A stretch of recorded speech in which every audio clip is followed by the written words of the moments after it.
सबसे अहम जो मैच 15 तारीख को होने जा रहा है उसके हवाले से बताएं कि ज़हनी तौर पे टीम की क्या मांगी है, कैसे प्लान कर रहे हैं, क्योंकि आईसीसी के इवेंट्स में ये एक बड़ा मार्का है। इस हवाले से बताइए। देखिए, लाज़मी बात है, जब आप इस तरह 2 मैचेस जीतो और टॉप ऑफ द टेबल रहते तो काफ़ी कॉन्फिडेंस होते हैं।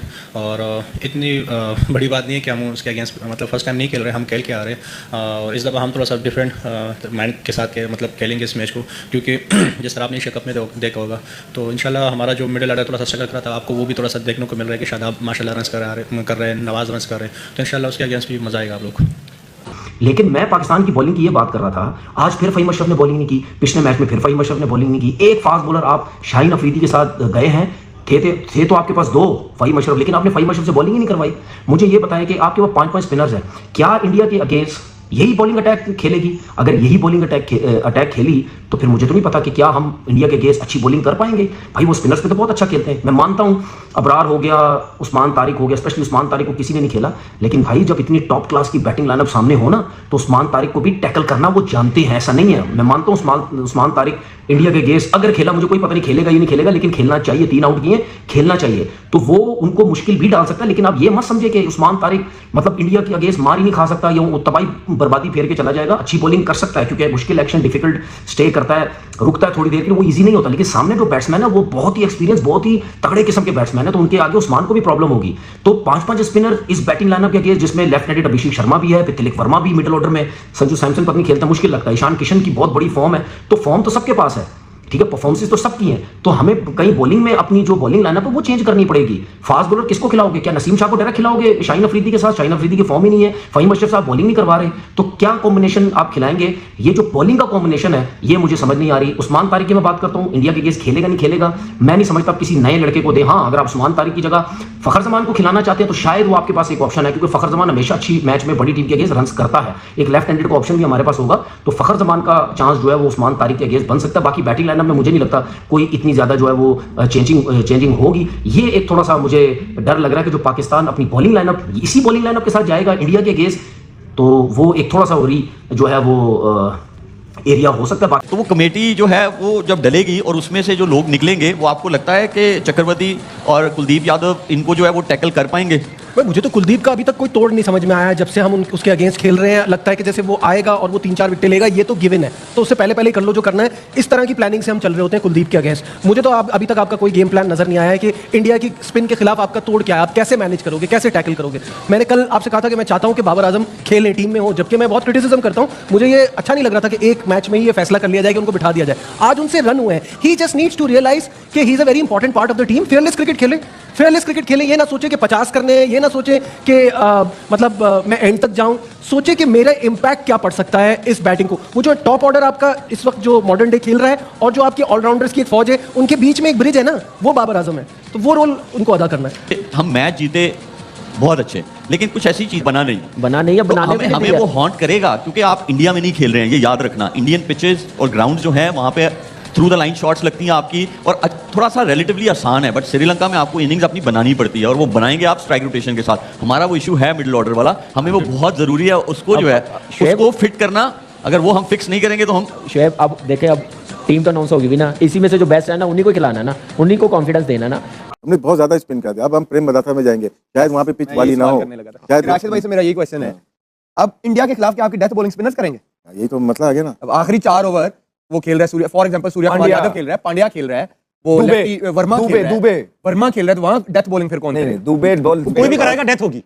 लेकिन आप इनफॉर्म बॉलर को बिठा रहे हैं, अब क्या आप अगले मैच में प्रेशर गेम में लेके आएंगे? उसने पिछले मैच भी नहीं खेला, बॉलिंग भी नहीं की हुई, फ़हीम ने मैच में बॉलिंग नहीं, दोनों मैचेस में नहीं की, क्या वो डेथ बॉलिंग करेगा? शाहीन ऑलरेडी स्ट्रगल कर रहे हैं, इवन डेथ में भी और नए बॉल से भी, और उनके लेफ्ट हैंडर हैं बहुत तगड़े, स्पिनरों पे इतना नहीं बस। सही बात। अच्छा भाई राशिद भाई, let's address the elephant in the room. बहुत अरसे से बॉयकॉट चल रहा था पाकिस्तान वर्सेस इंडिया का, थलथली मची हुई थी with in the cricketing world. Finally कल हमने जो है वो अपना डिसीजन रिवर्स किया और अब हम इंडिया के अगेंस्ट खेलेंगे। कई कहानियां सामने आ रही हैं कि हमने कहा भाई हमें एक प्लॉट चाहिए, हमें ये चाहिए, 2 ये बबल चाहिए, छालिया चाहिए, तो चाहिए क्या? हमने क्या लिया, क्या दिया, और कौन जीता कौन हारा? अब ऊपर कौन है? कोई नहीं जीता, कोई नहीं हारा, लेकिन ये क्रिकेट जीत गई और आईसीसी को हमारे पास आना पड़ा और हमने झुका दिया, यही बोल सकते हैं। आईसीसी को हमने झुकाना क्यों था और अपने पास बुलाना क्यों था? बुलाने से फायदा क्या हुआ? झुकने से फायदा देखें होता है कि आप एक नेशन के साथ खड़े हुए हैं, बांग्लादेश के साथ खड़े हुए हैं, और उनको प्रॉब्लम ये हो सकती है, सैंक्शन लग सकती थी। पाकिस्तान तो स्ट्रॉन्ग था क्योंकि उसकी वजह से रेवेन्यू जनरेट होता है, ये कम लेते हैं हम लोग, लेकिन जनरेट होता है। लड़ा तो भारी तो है। बात क्या है कराची कि वाला मामला। आखिर में बात यही है ना कि कोई सैंक्शन नहीं लगेगा बांग्लादेश पे, उसको एक वर्ल्ड कप भी मिलेगा, तो यही चीजें मनमानी होती हैं। और अगली गेम इंडिया के साथ जो है उसमें पाकिस्तान अच्छी खासी फाइट दे सकता है इंडिया को। मैं ये नहीं कहता कि हम आएंगे तहस नहस करके चले जाएंगे और इंडिया को जो है वो हम खा पी जाएंगे। वो बड़ी टीम है हमसे, वो हमसे अच्छी क्रिकेट खेलते चले जा रहे हैं। अभी रिसेंटली 4 महीने पहले एशिया कप में उन्होंने हमें 3 गेम्स हराए हैं।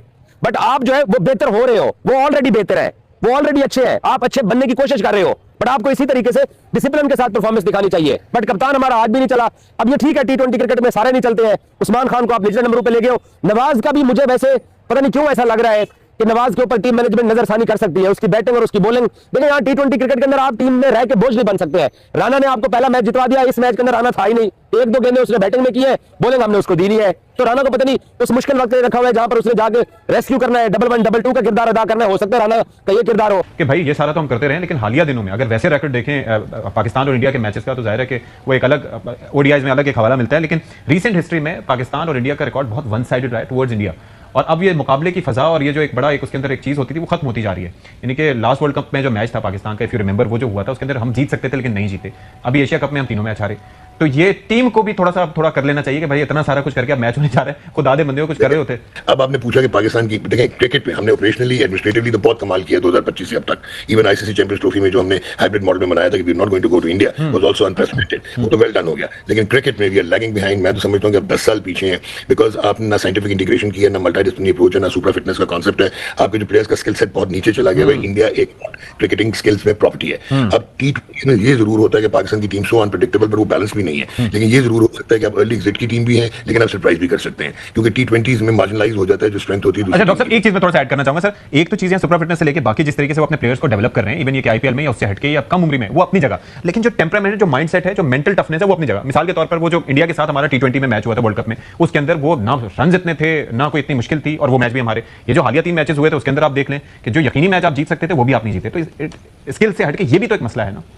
देखें, आपकी स्किल नहीं है ना तो सेल्फ बिलीफ नहीं है। आपके जो लेजेंडरी क्रिकेटर्स थे वो अपने सेल्फ बिलीफ पे खेलते थे, क्योंकि वो कॉन्फिडेंट थे अपनी स्किल्स पे, they could execute. Sajid Farhan ने तो चैलेंज कर दिया इंडिया को और बुमराह को, देख लेंगे यार। उनसे सवाल ये हुआ था कि सूर्य कुमार यादव ने ये कहा एशिया कप जीतने के बाद कि कौन सी राइवलरी 7-1, 10-1, ये कौन सा मुकाबला? राइवलरी तो होती है कि 4-3 हो, चलो 5-4 हो, 5-3 हो, ये एक जीता हुआ पाकिस्तान ने, हमने इतने जीते हुए हैं, तो ये कौन सी राइवलरी है? उस पर उन्होंने कहा कि ऐसी बात नहीं कि मुकाबला नहीं होता, हमने एशिया कप के फन में मुकाबला किया था और अब हमारा मुकाबला उससे भी ज्यादा तेज होगा, मतलब ज्यादा अच्छा होगा।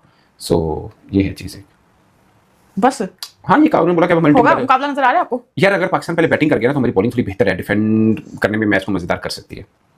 अभी भी मैं इंडिया को थोड़ा सा फेवरेट कहूंगा, थोड़ा सा ठीक ठाक फेवरेट कहूंगा, क्योंकि हमारी बैटिंग लाइनअप बहुत बुरी है। ऊपर के टॉप के 3-4 बल्लेबाज चल रहे हैं, नीचे से आपने ऑफ एंड ऑन रन कर देते हैं, बट जब चेस की तरफ जाएंगे थोड़ा सा शेकी होगा मामला। अच्छा, इंडियन कोच ने कहा है, मुझे पहले ही पता था कि खेलना ही खेलना है पाकिस्तान ने हमारे साथ। हाँ, रियान टेन जोस्चे, मैं उनका नाम थोड़ा सा गलत बोल देता हूँ, उन्होंने ये उनकी प्रेस कॉन्फ्रेंस हुई थी, उन्होंने बोला कि हमारे प्लेयर्स को पता था और मेंटली तौर पर, प्रैक्टिकली तौर पर हम इस मैच के लिए तैयार थे और हमें ये हमारे लिए सरप्राइजिंग नहीं है। क्या लगता है 15 फरवरी को कौन जीतेगा, इंडिया या फिर पाकिस्तान? मेरे ख्याल में तो इंडिया ही जीतेगा, लेकिन इंडिया में तो फ्लैट पिचेस होती हैं और जो श्रीलंका है वहाँ थोड़ी बॉल फंस कर आती है, ठीक है, और इसलिए तमाम प्लेयर को मुश्किल होगी। लेकिन हमारे पास इतने एक्सपीरियंस प्लेयर नहीं है, जैसा कि सैम अयूब अभी न्यू आया है, हमने दुबई में देखा है शारजा में कि उसने एशिया कप में बहुत डिफिकल्टीज का अख्तियार किया है, और इसी के साथ साथ शहजादा फरहान ने अच्छी परफॉर्मेंस दिखाई है, और वो 2 मैचों से देखना है कि आउट ऑफ फॉर्म है, तो इसलिए अगर शहजादा फरहान परफॉर्मेंस कर जाए तो कुछ अच्छा मैच बन जाएगा। उसके अलावा बाबर से क्या उम्मीदें हैं? बाबर आजम तो देखना आउट ऑफ फॉर्म है और सब उम्मीदों पर पूरा उतर नहीं रहा, तमाम फैन को दिन ब दिन डिसहार्ट करता जा रहा है, और जो फैन को उम्मीदें हैं उस पर कभी भी पूरा नहीं उतर पा रहा। यानी आपको कोई उम्मीद नहीं है कि 15 फरवरी को पाकिस्तान जीतेगा? नहीं, पाकिस्तान का कोई पूरा प्लान भी नहीं है, कोई टीम में एक ऐसा प्लेयर नहीं नजर आता जिस पर हम यकीन कर सकें कि ये परफॉर्मेंस